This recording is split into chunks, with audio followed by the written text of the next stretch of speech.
Interesting. Hey, have you ever cooked pasta? Of course you have. And I bet you've heard that old saying about the fact that adding oil to the water will keep the noodles from sticking together, right? I mean, pasta purveyors and recipe writers have been telling us this for centuries. And given the lubricative powers of oil, it does make sense. But making sense don't make it so.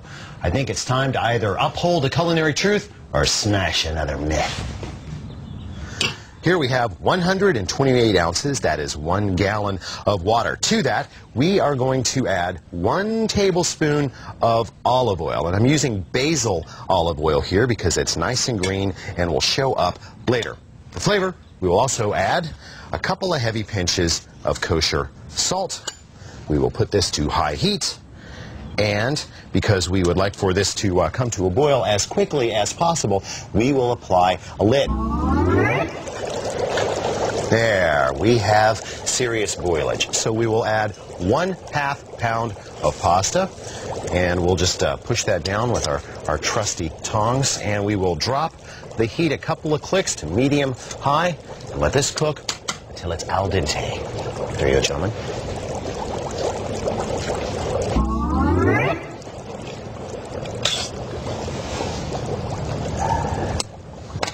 Here, taste. Oh, never mind.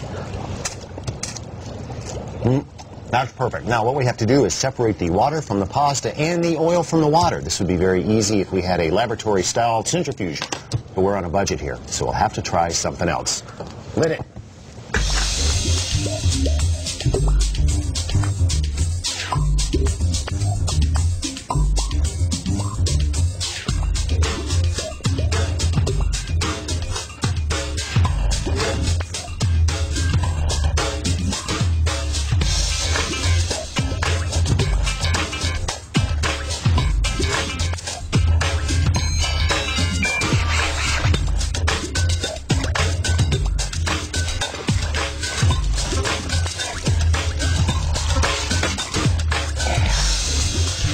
Excellent, excellent. Now all we have to do is let the pasta drain and then give just a few minutes for the oil to rise to the top. Excellent.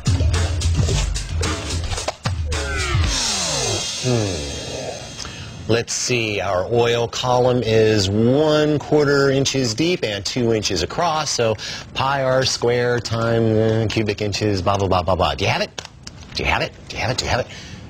Excellent. That means that what we have here is 0.43 ounces of olive oil. That means that we actually recaptured about 85, maybe 86% of the original oil, which means that all this water and all that pasta up there is managed to absorb, or another way, possess only about half a teaspoon maybe of oil, which I seriously doubt is enough to lubricate each and every one of those noodles. Of course, there could be another reason for putting oil in pasta water.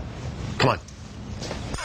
So you come home and you're hungry, so you put on a pot of water for pasta, you bring it to a boil, then you put the pasta in. Then it's not boiling anymore, so you put on a lid. Then you turn around and you find this big, nasty mess happening. See that big pile of bubbles?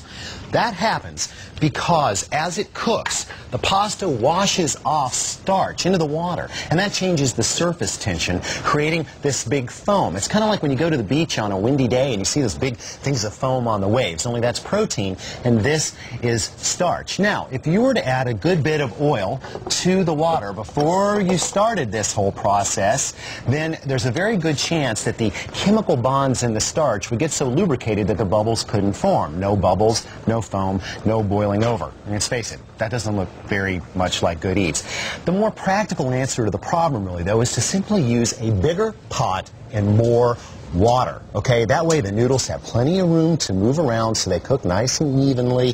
The starch dissipates to the point that there's no bubbliciousness in them at all, if you know what I mean. No bubbles. Anyway, my rule, at least in my house, is that I never cook in less than half a gallon of water, and that is when I only have 2 servings worth. If I've got more than 2 servings, I go with a full gallon of water, and I make sure that I've got a pot that has at least 2, even better, would be 3 inches of open space between the water and the top of the pot. That way, my noodles never stick together, and I never have this kind of nasty mess.